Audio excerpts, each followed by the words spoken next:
For those who believe history is just a series of names and dates, you're wrong. History is a battlefield. It's the moment plans shatter, the instant destiny pivots, and the crucible where modern warfare was forged. Welcome to History of Conflicts. In the late summer of 1914, the great armies of Europe were on the move. What had begun as a diplomatic crisis in the Balkans had exploded into a continental war. German forces had smashed through neutral Belgium with terrifying efficiency, scattering the Belgian army and shocking the world with their calculated violation of international law. Behind them came the French and British, retreating, falling back toward the river Marne and the city that lay beyond it. Paris. For weeks, the pattern had been the same. The Germans advanced. The Allies withdrew. Every day brought the field gray columns closer to the French capital, and with them came the very real possibility that the war might be decided in a matter of weeks, just as the German High Command had predicted. But how had it come to this? How had the German army, in just over a month of fighting, pushed so deep into France that Paris itself seemed doomed to fall? The answer lay in a plan, a meticulous, ambitious, and ultimately flawed plan, conceived years before the first shot was ever fired. It was called the Schlieffen Plan, named after its architect, Count Alfred von Schlieffen, who had served as chief of the German General Staff until his retirement in 1906. The plan was born from a strategic nightmare that had haunted German military planners for decades: the prospect of fighting a two-front war simultaneously against France in the west and Russia in the east. Schlieffen's solution was audacious in its scope. Germany would not divide its forces evenly between two fronts. Instead, it would concentrate the overwhelming bulk of its military power in the west and attempt to knock France out of the war in a single, devastating blow before the slow-moving Russian army could fully mobilize. The entire strategy hinged on speed and surprise. The plan called for a massive wheeling movement through neutral Belgium and Luxembourg. 7/8 of Germany's fighting strength would swing through the Low Countries in a vast arc, like a revolving door with its hinge anchored in Alsace-Lorraine. The right wing of this enormous force, the hammer of the operation, would sweep west of Paris, envelop the French armies from behind, and crush them against the anvil of German forces holding the Franco-German border.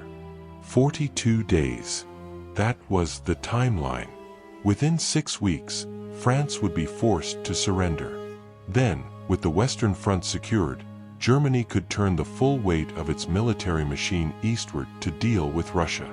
It was a plan of extraordinary ambition, and it required flawless execution. Every army corps had to move according to a rigid timetable. Every railway line had to deliver troops and supplies with clockwork precision.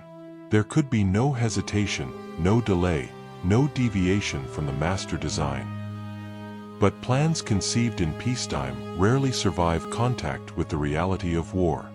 When Germany declared war on France on August 3, 1914, the Schlieffen Plan was set in motion. German armies poured into Belgium. The Belgians resisted with unexpected ferocity, slowing the German advance at Liège and other fortified positions, but they could not stop it. By late August, Brussels had fallen. The German First and Second Armies, the great right wing of the wheeling movement, were pushing into northern France. The French had their own plan, Plan 17, which called for aggressive offensives into Alsace-Lorraine to reclaim the provinces lost in the humiliating defeat of the Franco-Prussian War 43 years earlier. But these attacks, launched with tremendous courage and catastrophic results, were shattered by German machine guns and artillery. French soldiers, dressed in their conspicuous red trousers and blue coats, fell in their thousands. The offensives collapsed. And so the Great Retreat began. French forces, along with the small but professional British expeditionary force that had crossed the Channel to fight alongside them, withdrew steadily southward. At Mons, at Le Cateau, the BEF fought desperate rearguard actions to slow the German pursuit, but still the retreat continued. Exhausted soldiers marched day after day under the scorching August sun, through clouds of dust, past streams of refugees fleeing the advancing Germans. At the head of the French war effort stood General Joseph Joffre, the French commander-in-chief. Joffre was a man of unshakable calm, methodical and imperturbable even in crisis. While others panicked as German armies drew closer to Paris, Joffre remained focused on a single objective: preserving his armies as fighting forces, regrouping them, and preparing for the moment when he could turn and strike back.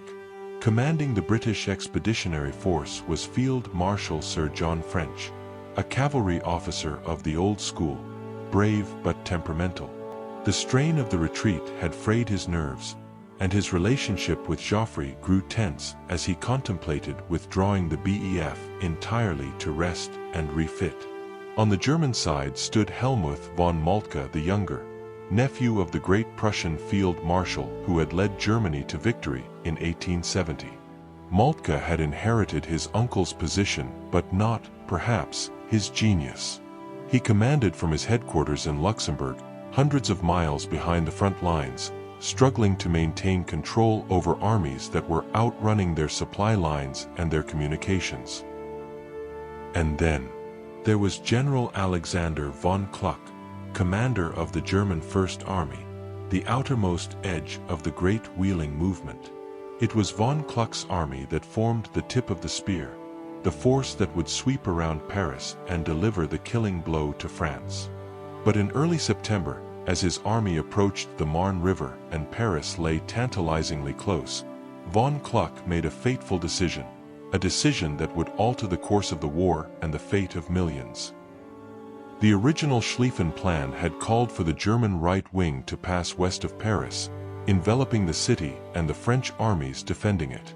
But von Kluck saw what he believed was a greater opportunity. French forces appeared to be in full retreat. Intelligence suggested they were shattered, disorganized, fleeing southward. Von Kluck reasoned that swinging wide around Paris would waste precious time. Better, he thought, to wheel east of the city, to pursue the retreating French armies and destroy them before they could escape. It seemed like sound tactical thinking. It seemed like the aggressive, decisive action that German doctrine encouraged. But in turning east of Paris, von Kluck's First Army exposed its right flank, its vulnerable western side, to the forces gathering in and around the French capital. The Germans did not yet realize it, but the Schlieffen Plan, that masterpiece of pre-war planning, was beginning to unravel. And the Allied commanders, watching the German movements from their headquarters, were beginning to see an opportunity they had scarcely dared to hope for. By early September 1914, the situation appeared desperate for France. German armies had penetrated deep into French territory. Refugees clogged the roads leading away from the front. The French government had abandoned Paris for Bordeaux, preparing for the worst. In the capital itself, trenches were being dug, and the governor of Paris, General Joseph Gallieni, was making preparations to defend the city street by street if necessary. But General Joffre had not given up. While his armies retreated, he had been planning. He had been shuffling forces, bringing up reserves, forming a new army, the Sixth Army under General Michel-Joseph Monnery, to defend Paris and its approaches. And crucially, he had been watching the Germans, waiting for them to make a mistake. That mistake came when von Kluck turned his First Army southeast, away from Paris and toward the retreating French Fifth Army. As his forces wheeled eastward, crossing the Marne River, they opened a gap, first between themselves and Paris, and then, more critically, between the First Army and General Karl von Bülow's Second Army to their left. From his headquarters, General Gallieni in Paris saw it immediately. Here was the German flank, exposed and vulnerable. Here was the moment to strike. Gallieni urged Joffre to authorize an immediate counterattack from Paris against von Kluck's exposed western flank.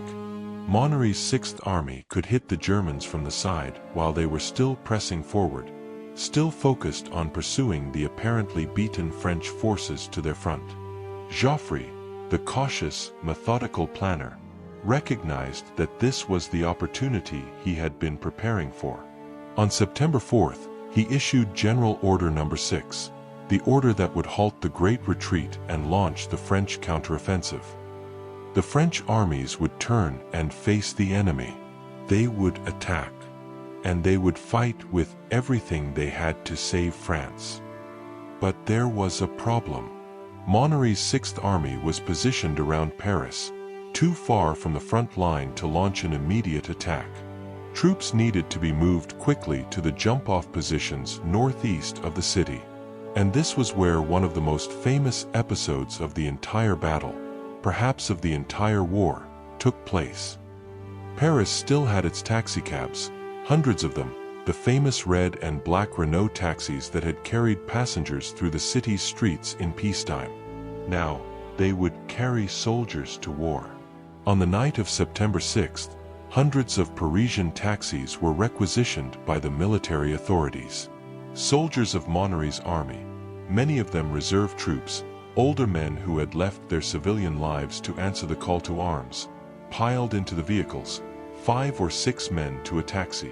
Then the long convoy set off through the night, headlights blazing, heading northeast toward the sound of the guns.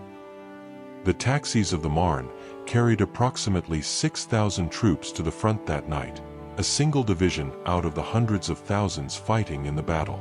In purely military terms, their impact was limited, but the symbolic power of the image was immense. Here was the entire city of Paris mobilizing to defend itself, modern civilian transportation transformed into military necessity. The story spread rapidly, lifting spirits and becoming legend. On September 5th, the battle began. Monnery's 6th Army struck von Kluck's exposed flank near the Ourcq River, northwest of the main German advance.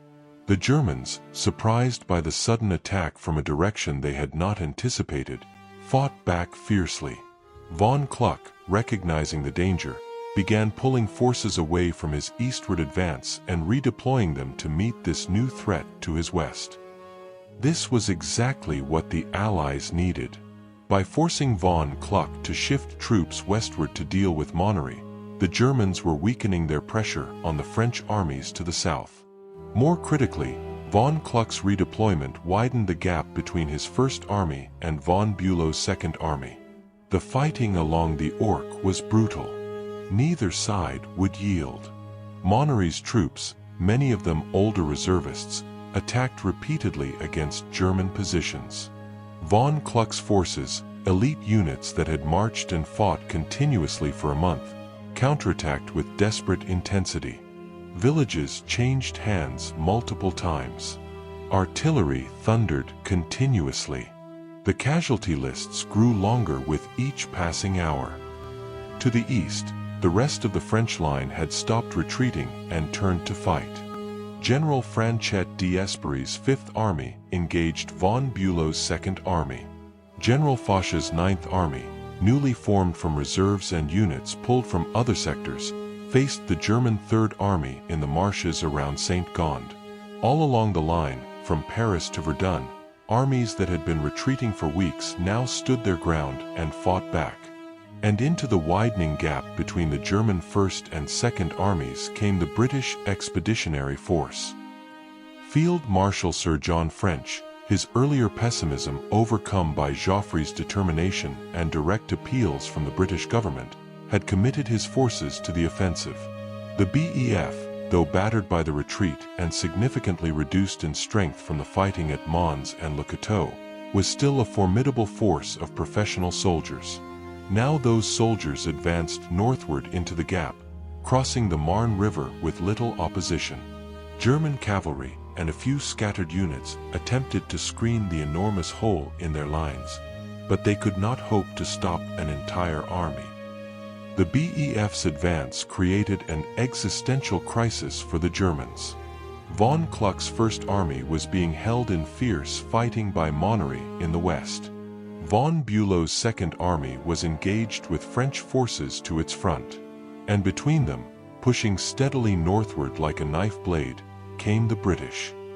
If the BEF continued its advance, it would drive a wedge completely through the German line.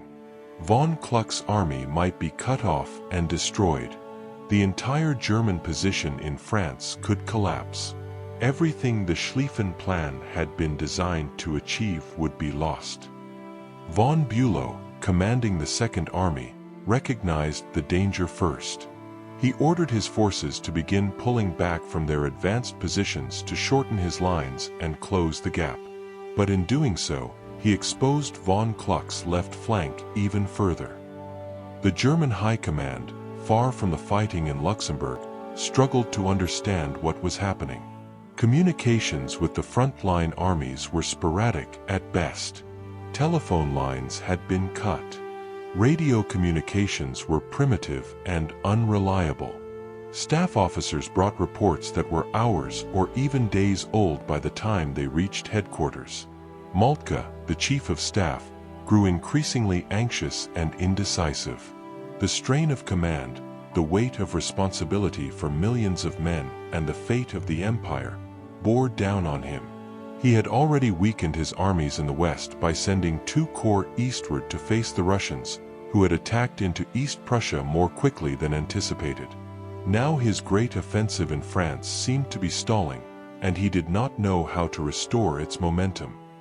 Meanwhile, on the battlefields of the Marne, the fighting intensified with each passing day. At the St. Gond marshes, General Foch's 9th Army fought a desperate defensive battle against numerically superior German forces attempting to break through the French center. The marshland terrain, crisscrossed with streams and canals, made movement difficult and artillery support problematic. Fighting was often at close quarters, brutal and exhausting. Foch himself became legendary for his aggressive spirit in defense. When his position seemed most critical, he reportedly sent a message declaring, "My center is giving way, my right is retreating. Situation excellent, I am attacking." Whether he actually said these exact words is debated, but the sentiment captured his determination perfectly. Foch would not retreat. He would hold, and if possible, attack. All across the battlefield, from the Ourcq to the St. Gond marshes, from the advancing British in the center to the French armies holding the flanks, the pattern was the same. Attack, defend, counterattack. Advances measured in yards paid for with hundreds of lives. Artillery duels that lasted for hours. Infantry charges across open fields into machine gun fire. And everywhere, the dead and wounded, lying in the September sun. The First Battle of the Marne had become a test of will as much as a test of arms. Whichever side could endure the strain longer, could maintain its cohesion and fighting spirit through the horror and chaos, would win. By September 7th, the Battle of the Marne had been raging for 2 full days, and the situation remained desperately unclear to both sides. What had begun as individual engagements had merged into a continuous battle stretching across a front of nearly 200 miles. Over 2 million men were fighting along the Marne, the Ourcq, and in the marshes of St. Gond, the largest concentration of military force the world had yet seen. The key to understanding this vast, chaotic battle lies in that gap, that vulnerable, widening gap between the German First and Second Armies. It was into this gap that the British Expeditionary Force was steadily advancing, and it was this gap that threatened to turn a German setback into a catastrophic defeat. General von Kluck found himself caught in an impossible dilemma. To his west, Monnery's 6th Army was attacking with relentless determination along the Ourcq River. Von Kluck needed every available soldier to contain this threat and prevent the French from rolling up his flank. But to his left rear, to the southeast, the British were advancing through terrain that was supposed to be held by von Bülow's 2nd Army. Von Kluck knew that if he did not shift forces to close that gap, his entire army risked being surrounded and cut off. He made his choice. He would continue pulling units from his eastward-facing front and sending them west to reinforce his forces fighting Monnery. He would trust von Bülow to hold his position and protect the left flank of the First Army. But von Bülow was making different calculations. The commander of the Second Army could see the British advancing toward him. He could see French forces pressing against his front. And he had received reports, fragmentary, incomplete, but alarming, that his right flank was now dangerously exposed because von Kluck had pulled away to fight Monnery. Von Bülow decided that his position was untenable. On September 8th, without authorization from the High Command and without fully informing von Kluck, he ordered his Second Army to begin a general withdrawal northward to the Aisne River, a more defensible position some miles to the rear.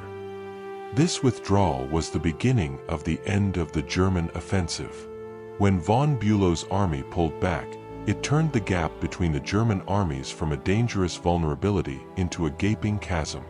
The British and French forces advancing into that space now faced only scattered German units conducting fighting withdrawals. There was no continuous defensive line, no prepared positions, nothing to stop an Allied breakthrough. And with von Bülow retreating, von Kluck's position became impossible to maintain. His First Army was now jutting forward like a salient, exposed on three sides. Monnery pressed from the west. The British threatened from the south. And to the east, where von Bülow's army had been, there was now empty space that French forces were beginning to fill. The Schlieffen Plan, the great wheeling movement that was supposed to encircle Paris and crush the French armies, had not merely stalled. It was collapsing. At German headquarters in Luxembourg, hundreds of miles from the fighting, Moltke struggled to comprehend the situation. The reports reaching him were confused and contradictory. One army reported success, another reported withdrawing, a third reported being heavily engaged with no clear outcome. Telephone communications with the frontline armies had become increasingly unreliable as the armies had advanced beyond their fixed communications infrastructure. Moltke himself was in no condition to handle the crisis. The strain of command had broken his health. He suffered from anxiety and bouts of despair. He had already been shaken by the Russian success in East Prussia and the necessity of sending reinforcements east, weakening his crucial right wing in France. Now, as the battle reached its climax, he seemed paralyzed by indecision. On September 8th, unable to make sense of the situation from Luxembourg and unwilling to go to the front himself, Moltke made a fateful decision. He would send a staff officer, someone he trusted, to the front lines to assess the situation and, if necessary, to make decisions on his behalf. The man he chose was Lieutenant Colonel Richard Hensch, a capable staff officer from the German intelligence section. Hensch's mission remains one of the most controversial aspects of the entire battle. Moltke gave him authority to coordinate the movements of the German armies and, critically, to authorize a withdrawal if he judged it necessary. This was an extraordinary delegation of power, effectively making a lieutenant colonel the acting commander of the German forces in France, at least for the purposes of this mission.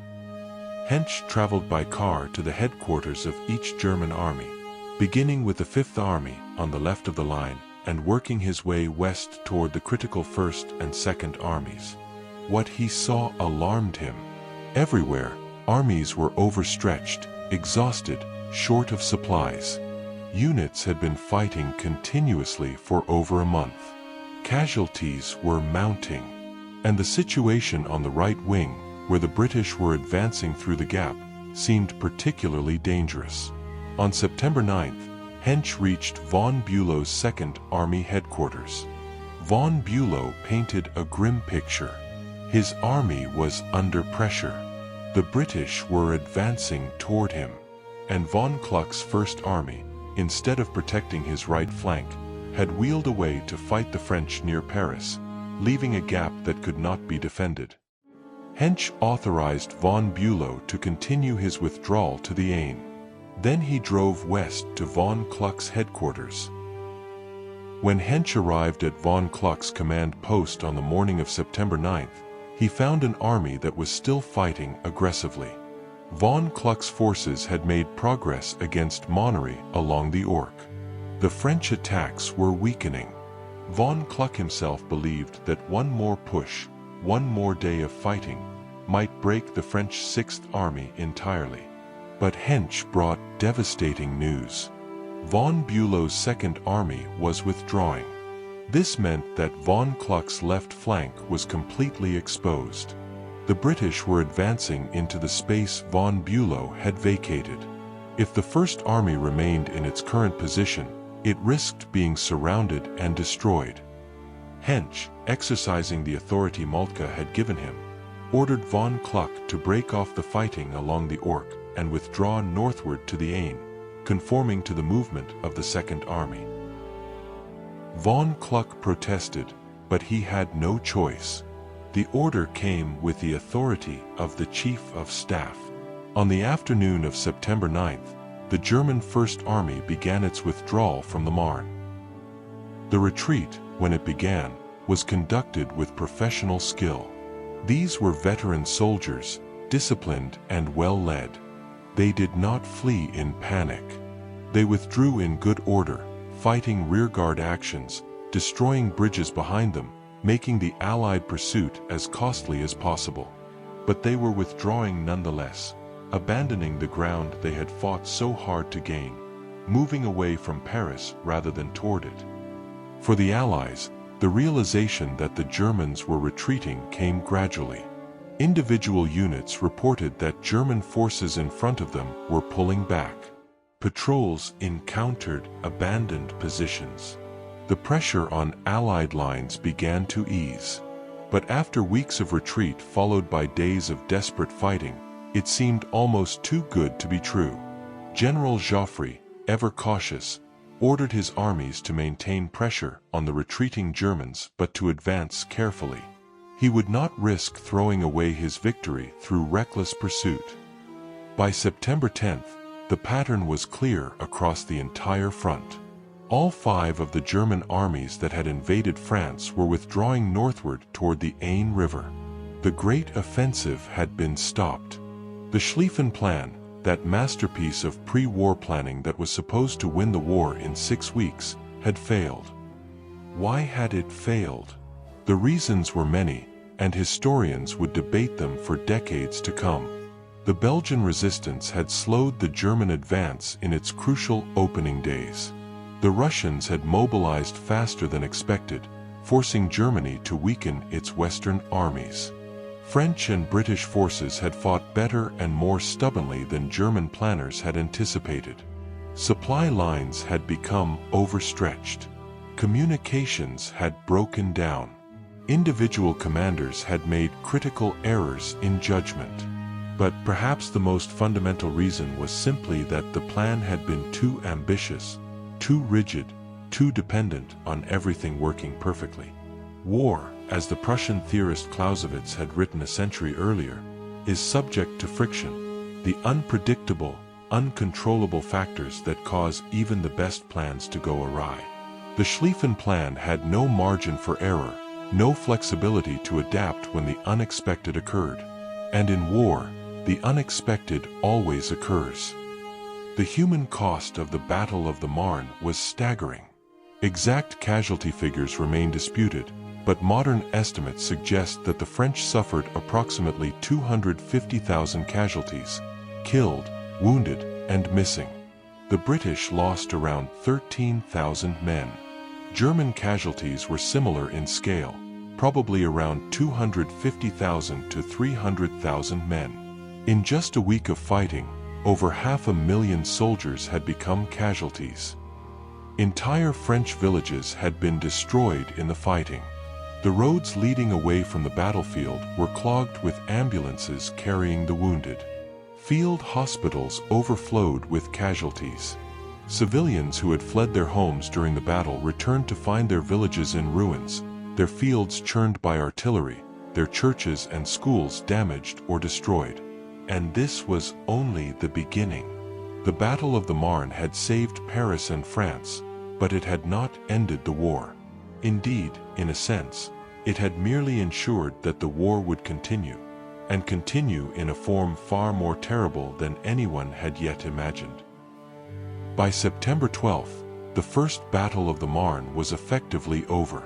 The German armies had successfully withdrawn to positions along the Aisne River, some 30 to 40 miles north of their furthest advance.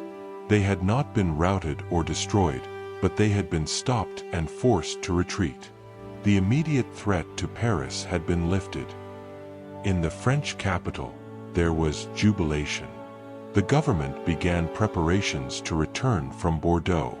Newspapers proclaimed the miracle of the Marne, the miraculous salvation of France at what had seemed like the moment of its greatest peril. General Joffre became a national hero overnight, the imperturbable commander who had kept his nerve when all seemed lost and then delivered victory.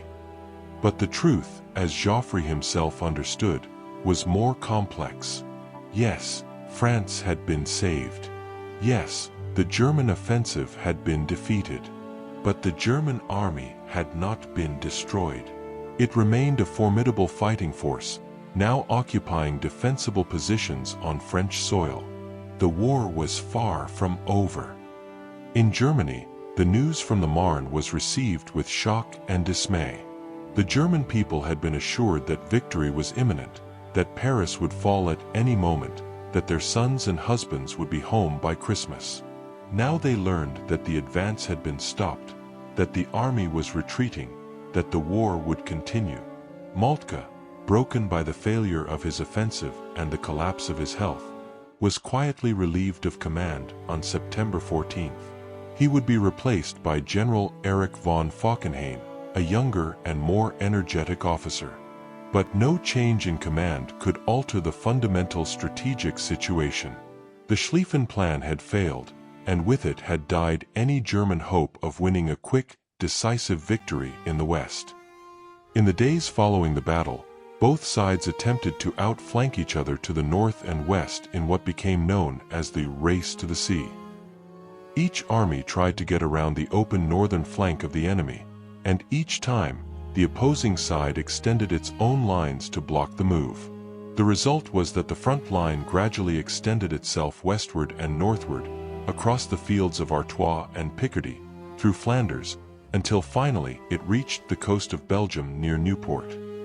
And as the armies extended their lines and found they could neither outflank nor break through their opponents, they began to dig in. Trenches, at first shallow and temporary, were excavated for protection from artillery and rifle fire. Then the trenches were deepened, expanded, connected into networks. Dugouts were built for shelter. Barbed wire was strung in front of the positions. Machine gun nests were established at key points. By the end of 1914, the entire Western Front, from the Swiss border to the North Sea, a distance of some 450 miles, had become a continuous line of fortifications. Two great armies faced each other across a devastated no-man's land, and neither could advance without paying a terrible price in blood. This was the legacy of the Battle of the Marne.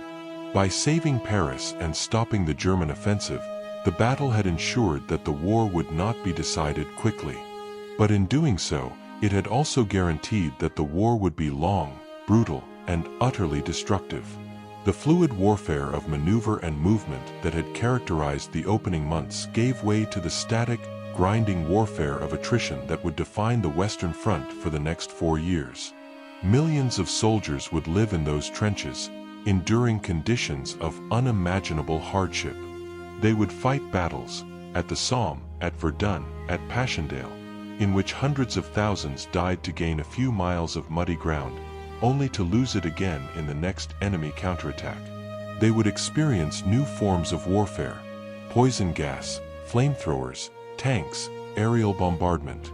They would know cold, hunger, disease, and fear as constant companions.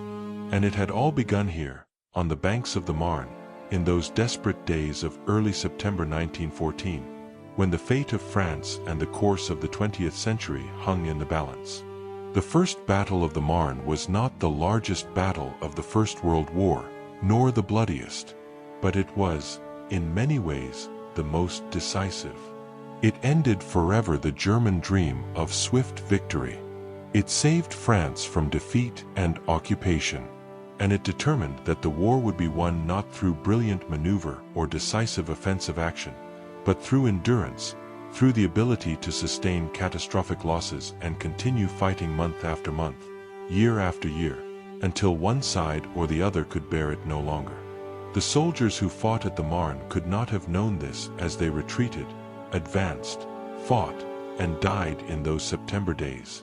They could not have known that they were participating in a battle that would echo through history, that would be studied by military historians for generations to come, that would be remembered as the moment when the course of the 20th century was decided. But history remembers, and we, looking back across more than a century, can see what they could not, that the Battle of the Marne was the end of one kind of war and the beginning of another, the end of the war of movement and the beginning of the war of attrition, the end of the 19th century's way of war, and the beginning of the modern age of industrial warfare that would consume a generation and reshape the world. The First Battle of the Marne, September 5th through 12th, 1914, a week that changed history. The First Battle of the Marne was not a battle of annihilation, it was a battle of redemption. It saved Paris, it crushed the fantasy of a swift German victory, and most significantly, it ushered in the next 4 years of hell, the brutal stalemate of the Western Front. The race to the sea was on, and the trenches, the defining scar of the Great War, were about to be dug.